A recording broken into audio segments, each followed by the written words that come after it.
Hello दोस्तों, स्वागत है आपका अपने चैनल सफ़र स्टोरी में। तो दोस्तों, आज के कहानी का शीर्षक है गुरु और शिष्य की कहानी। एक गुरु और शिष्य जंगल से होते हुए अपने गांव जा रहे होते हैं।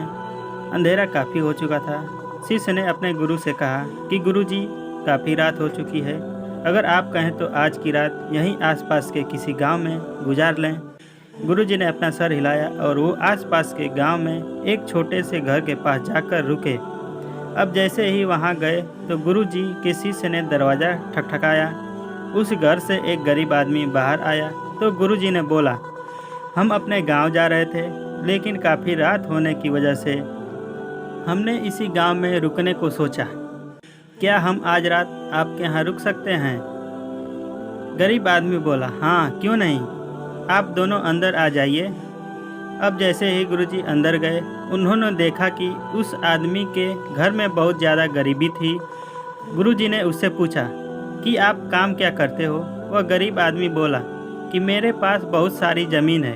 तो गुरुजी ने बोला, अगर तुम्हारे पास बहुत सारी ज़मीन है तो इस तरह से क्यों रह रहे हो? वह आदमी बोला, यह किसी काम की नहीं है। गांव वाले बोलते हैं कि ये बंजर ज़मीन है, यहाँ पर कुछ भी नहीं उगाई जा सकती और वहाँ फसल उगाना बहुत बड़ी बेवकूफ़ी है।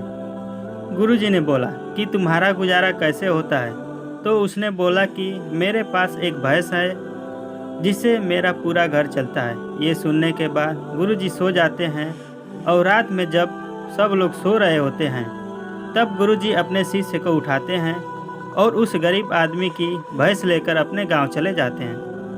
शिष्य अपने गुरु से पूछता है कि गुरुजी, आप ये गलत तो नहीं कर रहे हैं? उस गरीब आदमी की रोजी रोटी इसी भैंस की वजह से चलती है। तो गुरुजी अपने शिष्य की तरफ देखते हैं और मुस्कुराते हुए आगे बढ़ जाते हैं। उस बात को तकरीबन 10 साल गुजर जाता है और जो गुरु का शिष्य था वह बहुत बड़ा गुरु बन चुका था।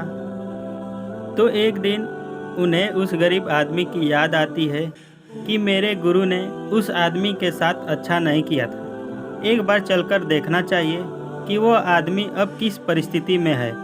वह शिष्य उस गांव की तरफ जाता है और वहां जैसे ही पहुंचता है तो वह देखता है कि जहां पर उस समय गरीब आदमी का झोपड़ा था, वहां पर एक बड़ा ही आलीशान महल बन चुका था और उस झोपड़ी के बाहर जो बंजर ज़मीन थी उस पर फल और फूलों के बगीचे थे। तभी उधर से उस घर का मालिक आता है। शिष्य उसे पहचान लेता है और उस आदमी को बोलता है, तुमने मुझे पहचाना? मैं अपने गुरुजी के साथ आया था। हमने एक रात के लिए आपके यहाँ रुके भी थे।